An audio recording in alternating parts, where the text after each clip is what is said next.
To introduce myself real quick, my name is Rachel Dixon. I'm a trademark examining attorney at the USPTO based in Northern Virginia.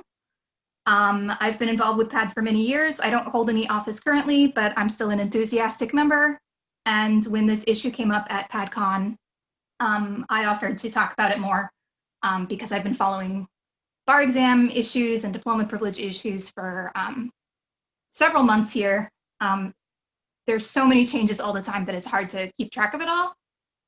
So hopefully everything in my presentation and my handout, which I shared in the chat, are up to date at this point. But honestly, it could change at any moment. So if there are any inaccuracies, please feel free to let me know and I'll fix them as soon as I can. Like Nicole literally just told me about something right before we started this call that I hadn't heard about yet. So that's the overall disclaimer.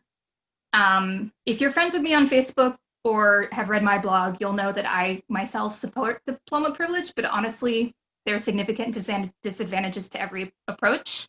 We're really looking at a host of bad options and trying to figure out which one's less bad at this point. So I'm going to try to go through all these with the most objective look possible. So overall quick concerns, of course, there's significant financial concerns even during a normal non-pandemic year because test takers have to take basically 2 months off to study for the bar exam. That's heightened this year as most jurisdictions have delayed their exams. Several jurisdictions have actually postponed more than once or switched plans only a few days before the planned bar exam. And this is causing significant strain on test takers who, some of them can't pay rent. They don't know when they're going to be able to get a job. It's hard to even try to job hunt because you don't know when you're going to take the test or get access to licensure. There's also significant mental and physical health strains. In addition to the pandemic concerns that literally all of us are dealing with right now, in-person bar exams in particular pose heightened COVID-19 concerns as it's kind of a captive audience and you can't really get out of the situation if you get there and social distancing isn't being practiced or if proctors aren't wearing masks. And in addition, if you've taken the bar exam, you might remember that there's kind of a sweet spot of knowledge you try to reach right when you take the bar exam because you're cramming so much knowledge into your head that you kind of need to hit the curve before you forget it all. And it's really, those bar exam prep courses are all set out for 2 months. And it's really hard to figure out what to do when those 2 months extend to 3, 4, 5 months, or even longer, as may be an issue here shortly. So I'm now going to talk through the different approaches each jurisdiction is taking. I'm trying to do an overview, so I won't be able to address every state's particular issues. Some jurisdictions did go ahead with an in-person July bar exam and did the best they could to enforce mask wearing and social distancing and temperature taking. Unfortunately, there have been reports of test takers in at least 3 states, actually 4. Ted just let me know about another one. Colorado, Wisconsin, Virginia, and Texas testing positive for COVID after taking the bar exam in person. There are serious concerns about this as well because there seems to be little to no contact trace happening or follow-up by the jurisdictions, except Colorado. Colorado apparently did a pretty good job of it. Numerous jurisdictions have claims that no COVID-19 was contracted from in-person bar exams, but since no one's actually following up with them and there are lots of reports coming out that test takers tried to self-report symptoms or diagnoses and they weren't being acknowledged or communicated, there are serious concerns about whether that's accurate or not. And of course, even with perfect wearing of masks and social distancing, you have so many people in one place, which poses a significant issue. A lot of these administrative thoughts were not thought through all the way because they've never been an issue before, such as if you simultaneously dismiss 500 people from a bar exam, you're going to have big crowds at the exits and at bathrooms and such. Jurisdictions have adopted lots of different smaller measures to deal with the pandemic. Some Some have limited the number of applicants in order to physically reduce the number of people in the testing area. Plenty spread out to lots of different rooms instead of just one big, huge one. Many jurisdictions lowered the passing score, and several jurisdictions shortened the bar exam from 2 days to 1. And here are the jurisdictions that did a delayed in-person bar exam. These are all on the handout that I sent out via chat. I didn't want to do a physical handout so I could keep updating it as more information comes out since it's changing all the time. And now we're getting into remote bar exams. Only one jurisdiction hosted a remote bar exam in July, Michigan. They only gave it to about 800 test takers using ExamSoft, and there was a software crash that locked out some test takers for 10 to 37 minutes. And there were some interesting situations happened with ExamSoft posting the password to get into the test on their website, and test takers not really being able to get information about what was going on because you can't have a phone in your bar exam room. You can't check your email. The Board of Examiners did say afterwards that no data was compromised and that test takers affected were given extra time, but I can't even imagine the panic attacks that were happening. To remind y'all of something that happened not too long ago that's relevant to this conversation, when a glitch in 2014 kept bar exam takers from being able to file their completed first day tests electronically, ExamSoft ended up paying over $2 million to settle all the class action claims that resulted. And that happened after the bar exam, not during it. This 2020 crash in Michigan took place during it, and all those test takers had to get back to taking the test immediately after it happened. I don't know if there's a lawsuit happening over this, but honestly, I would be surprised if there were not. And in other relevant news, another bar exam software company, Accredited, has explicitly said that it will not be providing software for remote bar exams this year, saying their software was not developed for large-scale simultaneous start high-stake exams and that remote proctoring carries undue risk for the October exam. Most of the remote bar exams that are happening in October. Actually, I guess all of them. And for reasons I'll get into later, I'm nearly positive all of these jurisdictions are using ExamSoft software in particular. The numbers indicate that about 40,000 people will be taking the bar exam using ExamSoft remotely on October 5th and 6th. There have been a lot of different reports coming out as applicants have been downloading ExamSoft to prep for the remote bar exams. There have been reports of software crashing computers, messing up computers, freezing computers. There's a whole trend now of applicants that can afford it buying new computers to try to save their current ones. People have been taking mock exams and reporting that there are bar exam questions that are in super tiny font that's almost illegible, and it's positioned in a way in a box that you can't zoom to look at the whole question. You sort of have to like click and drag to look it around. There are reports that there are no ways to highlight the questions or take notes or perform the sort of calculations one needs to figure out, say, a rule against perpetuities problem, as you really can't use scratch paper in these. Other technical concerns, there's been a hideously long helpline wait. People are reporting 2 to 3 hours of waiting to talk to someone about the technical issues with ExamSoft. Keep in mind that this is the situation now when applicants are downloading and calling at different times. And when we have 40,000 people taking the test at once in October, if something goes wrong, they're all going to be calling the helpline. So there are some serious questions about how test takers can get help if there are technical difficulties. In addition, remember, they're not allowed to have phones nearby. So they don't really have a good way of getting information if there's an update. Additional concerns, other remote exams that have taken place this year have actually lost some people's scores. This summer, the LSAT lost about 140 test taker scores. I cannot imagine what would happen if that happened on the bar exam. Some states have announced that they've got backup plans to do the exam open book via email if needed, if the software crashes, but there are just as many that have no backup or contingency plans and say that they'll just push the exam to February if the October bar exam fails, which again ignores the significant problems this causes for test takers financially. There are significant accessibility concerns for remote bar exams. Not every test taker has the same access to reliable internet or reliable power, computers, webcams, or private quiet space. Particularly, we're in the middle of a pandemic, so if you're living with roommates or family or pets,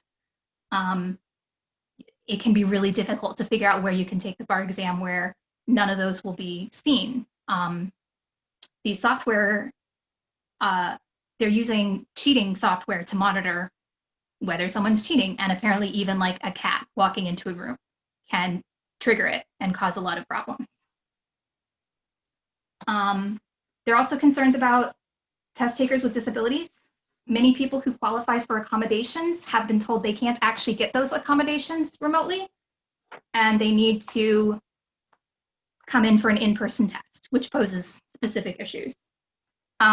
Strict rules put in place designed to prevent cheating have also resulted in issues like for people with disabilities or pregnant test takers, as they can't even leave the room for a minute to go to the bathroom without causing a problem for the cheating software. In a recent notorious case, one test taker with diabetes was advised to avoid using her insulin monitor during the exam for 2 days because that seems plausible.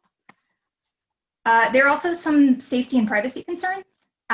Because of all the cheating detection software issues, a lot of people will also combine, like actually have people watching the webcam feeds, but of course you need a ton of people to do that, and that's very administratively difficult. Facial recognition technology is also used to ensure that the same test taker is logging onto the exam for each module, which is unfortunate because facial recognition technology is still rather new, and studies are indicating that it's based on a data set that's biased towards a white male face. So people of color, women, and people who don't conform to whatever a stereotypical white male face is are having a lot of issues getting recognized by this technology, which could lead to delays as they try to take their tests. New concerns that are popping up as we enter hurricane season and deal with natural disasters such as the wildfires in California, remote test takers are trying to figure out how to handle this when they don't have power, or if they're being evacuated, are they going to be able to find a place to have reliable internet or power? And then finally, I know there's a lot of issues under the remote bar exam. Recent issues, numerous bar exam takers are reporting that the end user license agreements that they're being asked to sign by ExamSoft likely violate consumer protection laws and privacy laws. The Pennsylvania Attorney General is actually looking into it now after test takers specifically petitioned him to. And there are, unfortunately, using both ILG and ExamSoft, there have been numerous reports in lots of different jurisdictions of people's financial account passwords being compromised after downloading the software for the bar exam, or getting lots of hits on their identity, like identity theft from the dark web. It's been a significant issue, and actually, the issues that happened with ILG in Florida ended up leading to Florida refusing, moving away from ILG, and now they're using ExamSoft. Number 5, we're moving on to a novel approach, the remote delayed bar exam, which is open book and non-proctored. This entire approach was developed in response to the repeated and unforeseen technical complications that resulted when Indiana tried to test its bar exam software from ILG in July. They ended up basically throwing up their hands and letting people email in their answers. Keep in mind, though, that even if it's open book, it's the bar exam. There's such a breadth of knowledge that I sincerely doubt anyone actually had a chance to look anything up. You'd have to have the most organized outline that was novel length of all time for it to be even slightly possible to look anything up. A couple jurisdictions are offering both in-person and remote testing options. This situation is happening because UBE jurisdictions, the Uniform Bar Exam jurisdictions, are trying to address both test taker concerns and UBE concerns.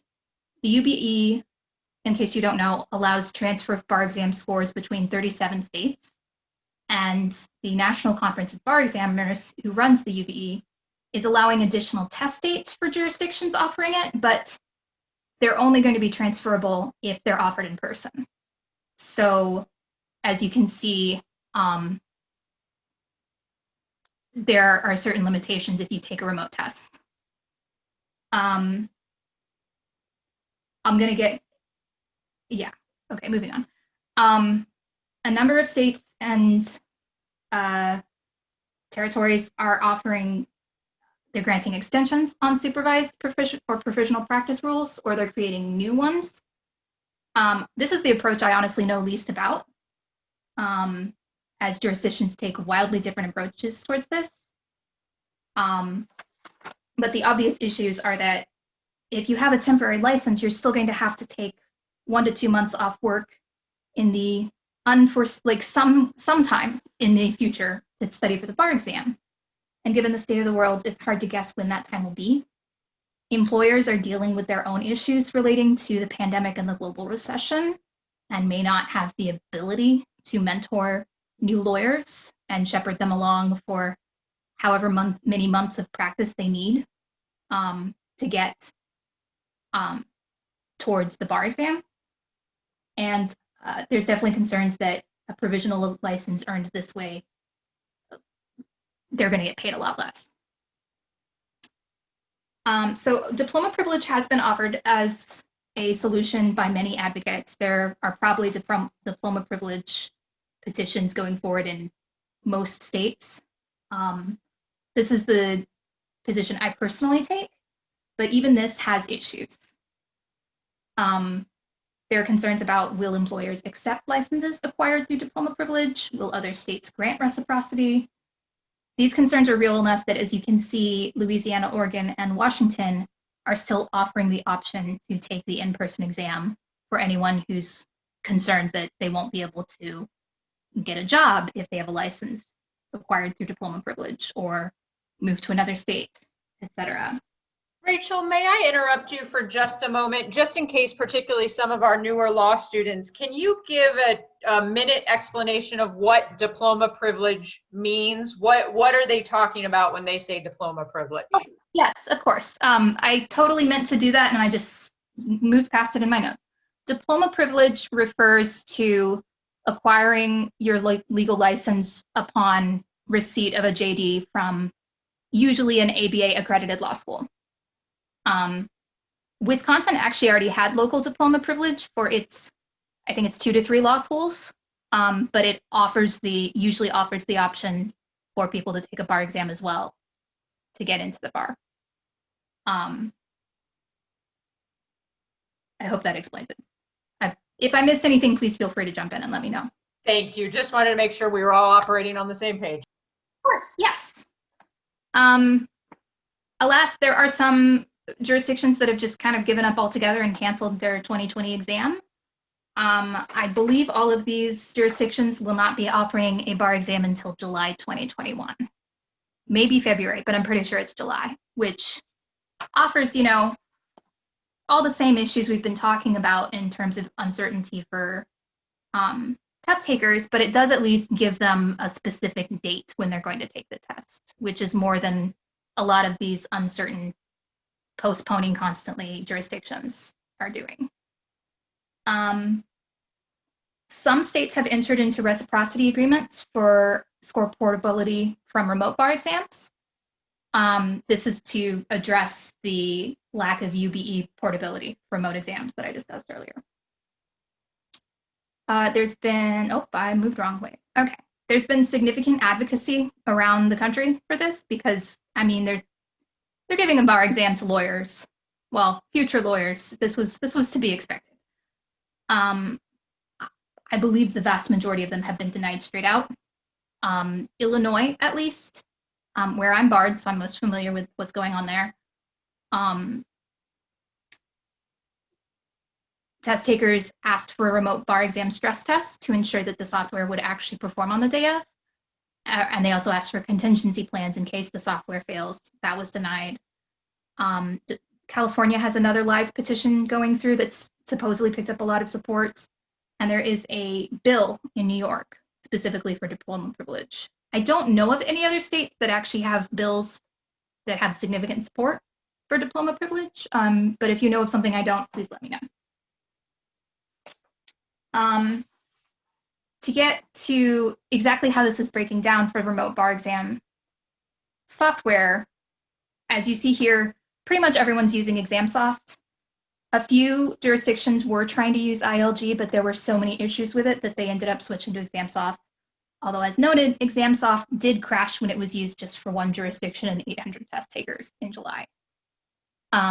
Nevada did end up using ILG, but apparently an earlier version that eliminated a lot of the features like verification and online streaming features, which were causing problems. Yeah. And I guess that's the end. I forgot that that was the end. So I hope that was helpful for everyone. Do we have any questions before we get to a discussion? That was an outstanding amount of information, or outstanding information. I loved it. General questions from the floor before I dive into some of the talking points that I had prepped in case anybody else didn't have any questions or had questions. So I'm curious, in the research, have you seen any feedback from law firms or potential employers, mainly with diploma privilege? And I'll tell you from a negative Nancy perspective, so to speak, I'm concerned people who get their licenses based on diploma privileges may impact their employability in the future. Have you or any of our guests on the call, have you gotten a sense for what the perspective is on that? I haven't. I actually was asking around social media, the diploma privilege advocates last night, trying to find an answer to this, because it's commonly stated as a serious concern, but no one has actually given me any evidence that that's an issue for law firms. Mm-hmm. I have seen new federal government postings that require a license, and now they're changing the wording so it specifically says a licensure earned through a bar exam or something along. So they are requiring the bar exam. Yeah, that's the only specific evidence I've seen to support that. But given it seems very plausible to me. I haven't been able to get any law firm to tell me that that's actually what is happening. But given how many concerns people have expressed regarding whether someone is fit to practice law if they don't take the bar exam, yeah, I wouldn't be surprised.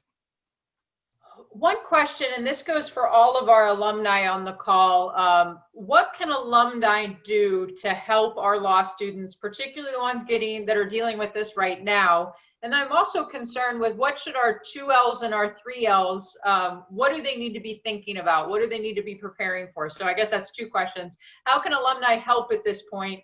And what should our 2Ls and 3Ls be thinking about? I don't have a perfect answer here. I guess what I personally am trying to do is just advocate for students and test takers who are, trying to study for a bar exam, which in normal times takes up your entire life. In your opinion, what should we be advocating for? Are we looking at, and I know this is going to be an answer that everybody's going to answer a little bit differently, but I'm concerned with advocating, and I would love anybody else's opinion. I'm concerned for advocating for diploma privileges if that's going to impact their long-term employability. So what, in your opinion, is something that alumni should be advocating for?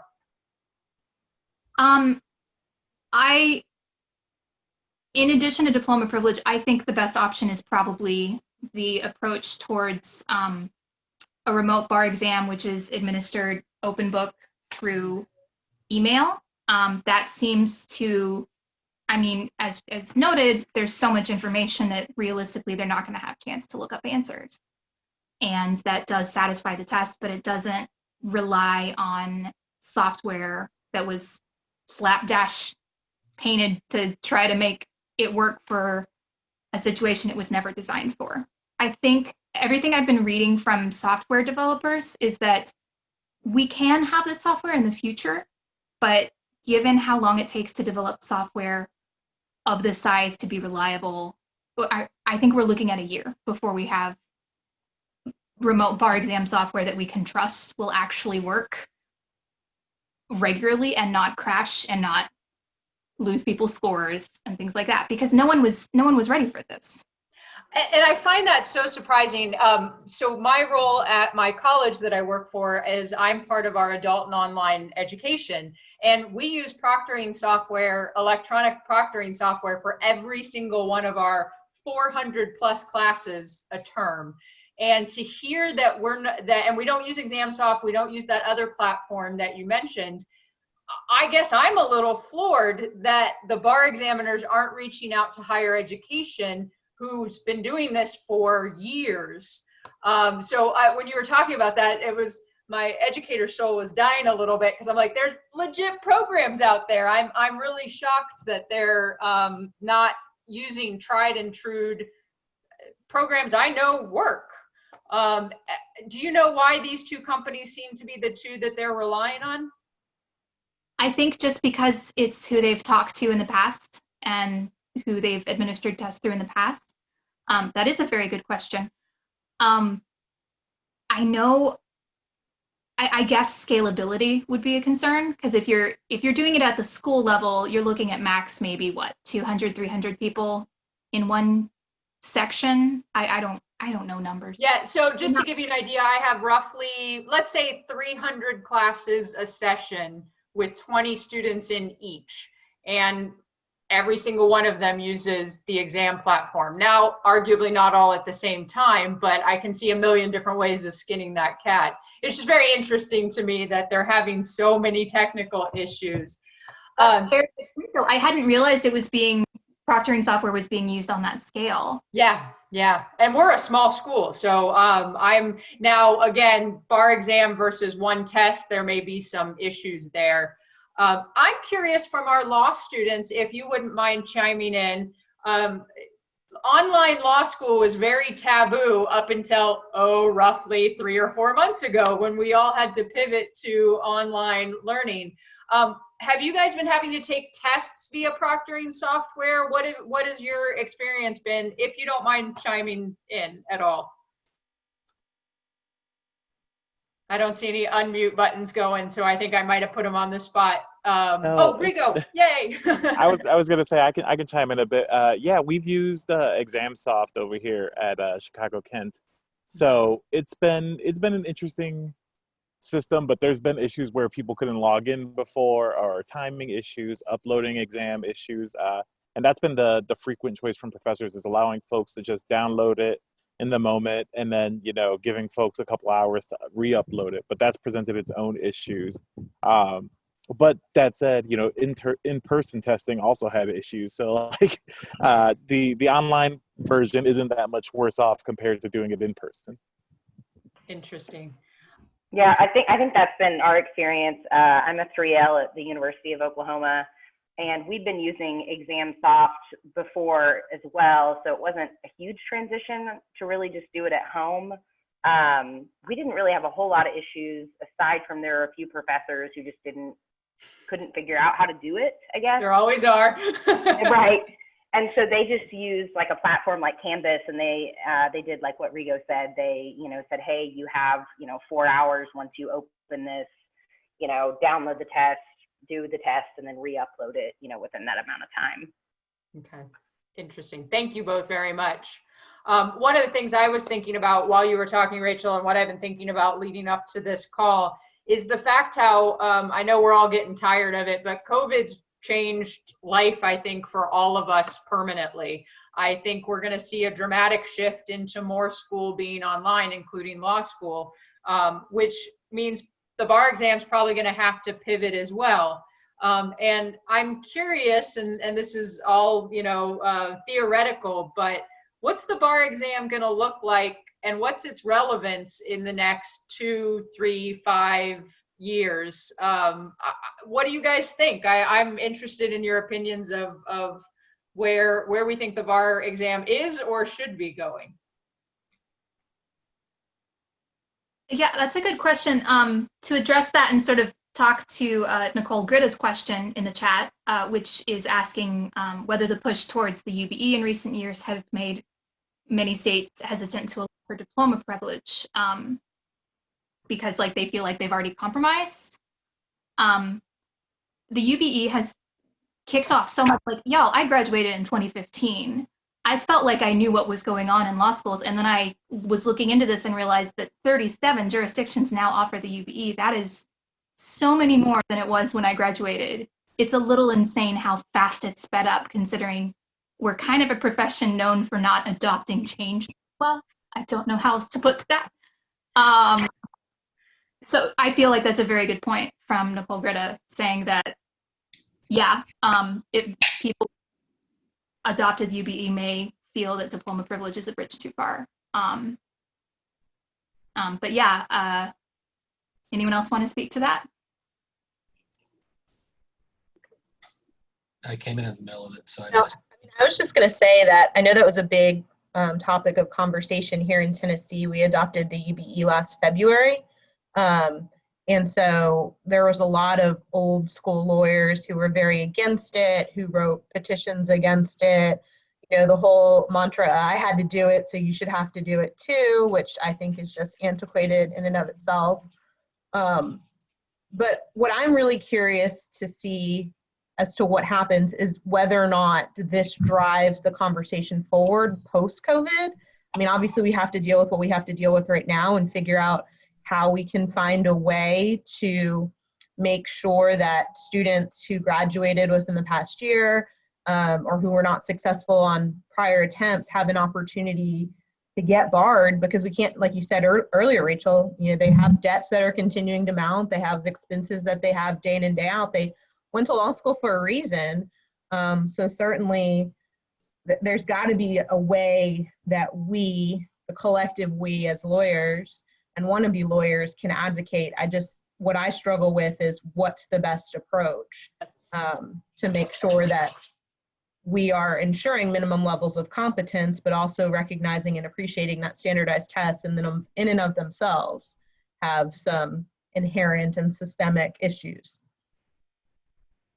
Yeah, I mean, a common criticism I've heard is that we just, the way the bar exam is held is not how anyone practices law. No one's going to sit you down and say you need to solve this entire problem for your client without access to any research or cases or precedent or anything. And in a lot of cases, bar exams look at model laws and not the actual laws. So in some ways you're studying, there's a lot of illusory, I'm not certain what point I'm making here. I need more coffee, y'all. I know exactly what point you're making, because I completely agree.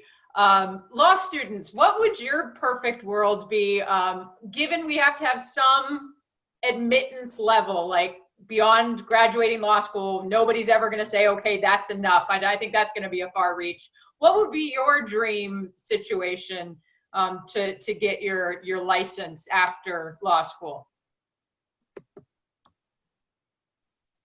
If you got to wave a magic wand. I wouldn't necessarily say it's my dream, situation, but I don't necessarily, and granted, I come from a school who fluctuates between like a 94 to 100% bar passage rate. So like in our circumstance, I mean, you've got maybe, 7 people who in theory wouldn't pass the bar if we took the bar. So in my world, I'm thinking, I understand that there might be some long-term effects on your career as far as with certain employers, but if that were true, say you wanted to go into those federal jobs, I don't know that there's any problem with you just retaking. If you feel that strongly that it's going to have long-term effects on your career, retaking it, especially for these like jurisdictions that are pushing it out an entire year. That's just not sustainable. I know a lot of people in other states who have just chosen not to, they're just not going to take the bar now, and they're just not going to get licensed. And that seems incredibly unfortunate, because of, you know, all the reasons that you listed, the fact that, you know, you're not studying for 2 months. You're now not just being off of work for 2 months. Even if you get a limited license, people are going to pay you, you know, $12 an hour. And then they're probably going to fire you before you, or let you go before you have to go study for the bar again. It's not ideal, but I think like you said, there are no ideal solutions to what we're in right now. They're all just terrible choices. Yeah.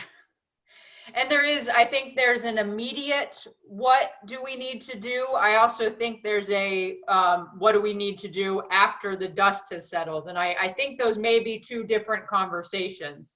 And I think we're going to have both of them, the royal we. Any alumni have any thought about, I'll tell you my personal opinion, I would rather have some form of apprenticeship than a bar exam, even if it was a year of clerking for a judge or some form of apprenticeship, because I don't know why we keep insisting on the bar when I've yet to meet an attorney who was like, that was an accurate reflection of my ability to practice law, but yet we all still jump through those hoops. So my personal opinion, if I was queen of the world, it would be an apprenticeship. Anybody else have any feels? You know what I meant. Ted, did you have something? Yeah, so I agree with the apprenticeship. I know Texas was looking at it, and they said that they like the idea. However, quote, it is too expensive and intricate to deal with now during COVID. And I will also add that in my own personal experience, working as a 303 student attorney for the district attorney's office here, I learned a lot more there than I did in the first year and a half of law school. Mm-hmm. And I had 40 to 60 cases on top of law school. So I had the same experience. My third year of law school, I did every clerkship and internship. I didn't see the inside of a classroom more or less my entire third year. And again, learned more, like even how to sit in the court, where you sit in a courtroom. They didn't teach you that in law school. I had to learn that in my internship. Interesting. Yeah. How about anybody else? Any opinions of what possibilities, both short-term and long-term, we could be looking at?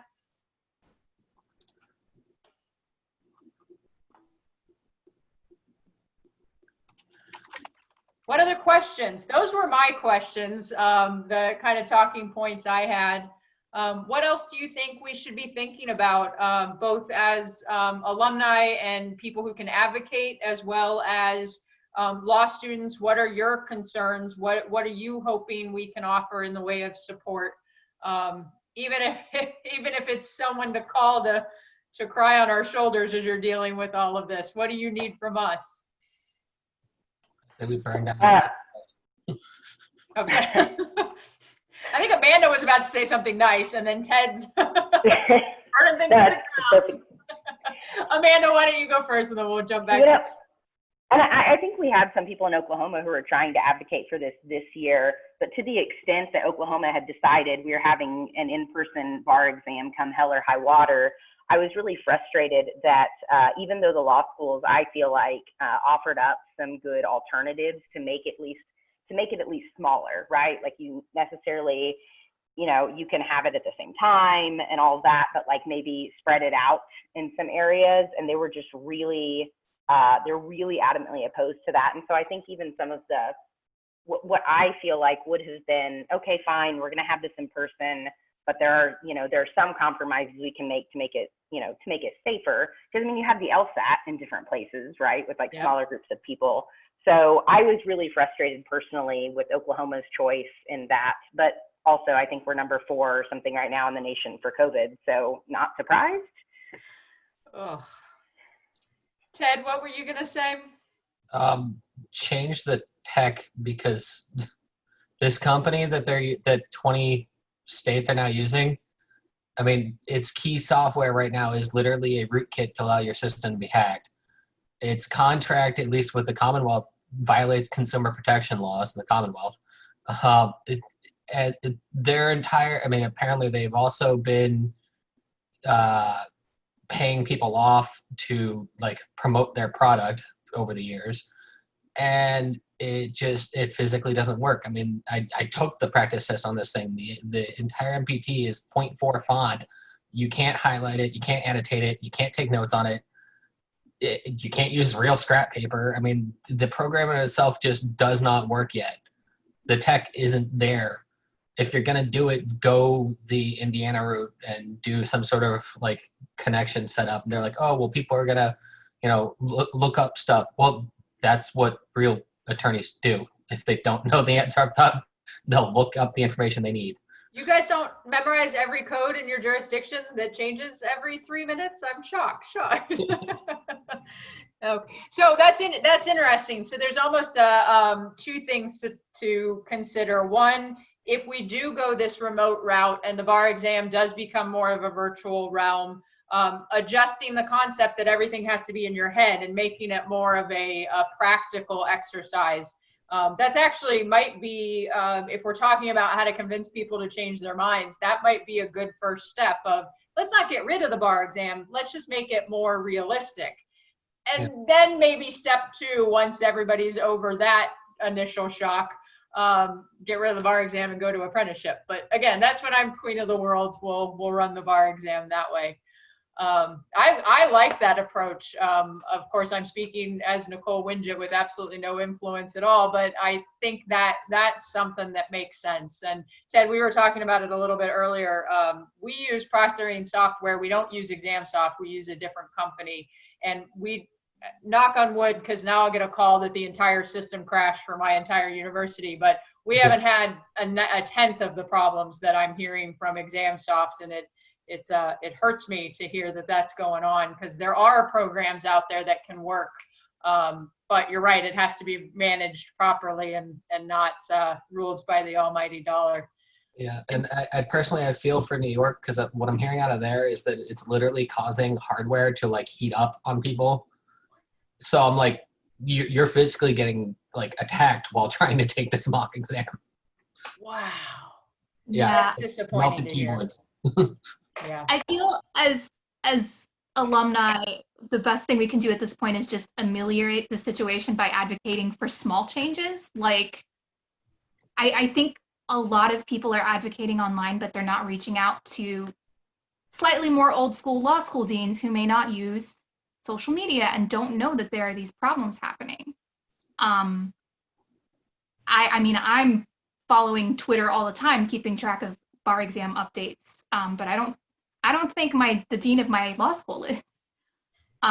So serving as sort of an intermediary between test takers who should be concentrating more on studying, and sort of like being the advocates for, hey, it seems like aspects of this software are breaking everyone's computer. Maybe we should switch to open book, or like maybe we can work on these end user license agreements, which have provisions which are almost certainly against consumer privacy and protection laws. Like doing the best we can to ameliorate the situation and smooth things over a little, and we'll work on like rewriting how we do the bar exam in the future. Maybe once we hit November and all the remote bar exams for 2020 are done, we can work on fixing 2021. I would love to change everything and make it all open book. That would be so awesome. But I don't think everyone's got such tunnel vision that I don't think anyone's going to consider it right now. Do you guys think law school deans are the best place to start with this? Like if every alumni on here was going to call somebody tomorrow, who would that somebody be to make them have the biggest chance of an impact? Would that be law school deans? Would that be the bar associations? Who would that be?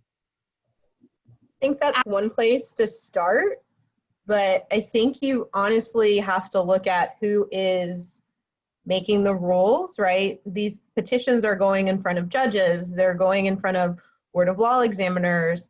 I don't believe, in my opinion, that law school deans have very much influence on either one of them. Now, people who do have influence are unfortunately people at Big Law. they are the ones who are donating in the states where, you know, you have to run to be a judge or run to keep your seat once you've been appointed. Those are the you know, money talks. We said that earlier.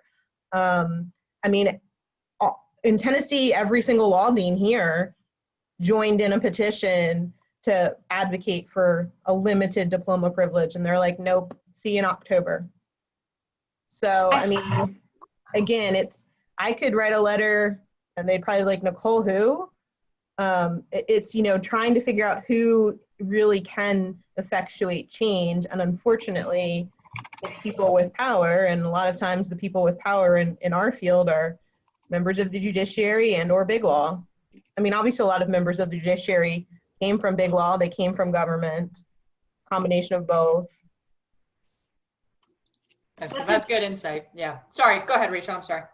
Oh, sorry. Yeah, no, that's a great idea. I mean, I'm in a federal government position. I don't know who has power, but I know that there have been advocates reaching out to a number of people who keep sort of trying to like say this isn't our issue. Like some state senators have said, this is an issue for the profession. We're not going to touch it. There are some bar associations even who have been like, this is not our issue. We're not going to deal with it. And then some law deans have advocated. Some seem to not really know that there's anything wrong going on. But yeah, no, I hadn't thought about like reaching out to like the really big law firms and seeing if they can step in to help. That would be an amazing advocacy opportunity, I think. Yeah, because I mean, it's affecting their new hires just the same as it's affecting somebody who's trying to hang a shingle or is going to go work for a small firm.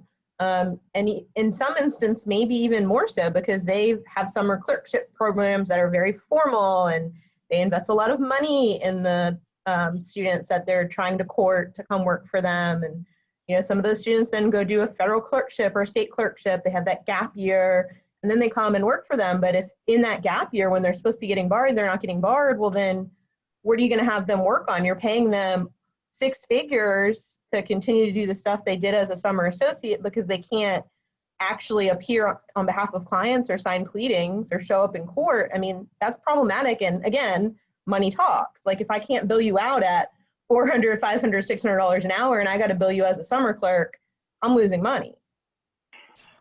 So I think, unfortunately, talking with some of the big law partners down here, their view on it right now is that it actually isn't going to affect them in the short term because they can't hire as much as they want to anyways. And they're doing some layoffs as it is. So they don't really care that you're not going to be licensed. And to the extent that like you're able to get a clerkship, that buys them even more time in their minds.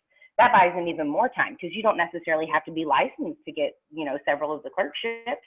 And so in their mind, you'll go clerk for a while, and then you'll just take, instead of taking the July bar exam, you can take, you know, the October one, and, you know, big deal. You're out of work for 3 months then. So I kind of, they just don't seem incentivized to do really anything about it. But I think you're right. I think that's who has the power. That's a really good point, Amanda, that I had not thought about. They're laying off people anyway. That's, yeah. I have read news that a lot of the big law firms are offering their first years. I'm sorry, I'm not in big law. I don't know all the terms. The people that they're supposed to have working and doing all the things Nicole Gritta said, because she knows more about this than I do.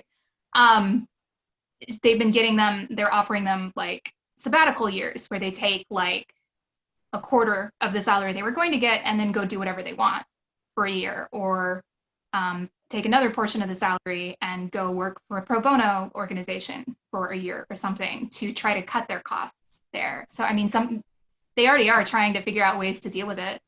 So adding in some advocacy might help. We'll see. So I reached out to the Board of Bar Examiners about this in general, just the formatting and stuff. And they actually seemed surprised about some of the issues, like they didn't understand that these existed. For instance, the EULAs that Rachel mentioned. Like when I pointed out that, you know, there's an entire section that literally violates the state law, they instead of getting the usual, oh, we'll just pass on to the executive director, they were visibly, like I could hear them being scared on the phone, and then their email response is, "We're looking into this right now." And I'm like, but didn't you all like look at the contracts before you signed the agreement? So- I have mixed feelings about that news. Yeah. Okay, so we are almost at an hour. Any final questions for Rachel? Rachel, I'll turn the floor back over to you for any closing words. Sure. I'll keep updating the handout with new information as I see it. That's much more like here's what all the jurisdictions are doing, like the PowerPoint I shared earlier, which I can load up to Google Drive as well and share, although it'll be a lot easier to update the Google Doc. If you want a lot more virulent opinion, I have a blog in which there's similar information with a lot more opinion, but there's your disclaimer. And yeah, I'm always happy to talk about these issues, and I'm really glad that P.A.D gave us a forum to talk about it.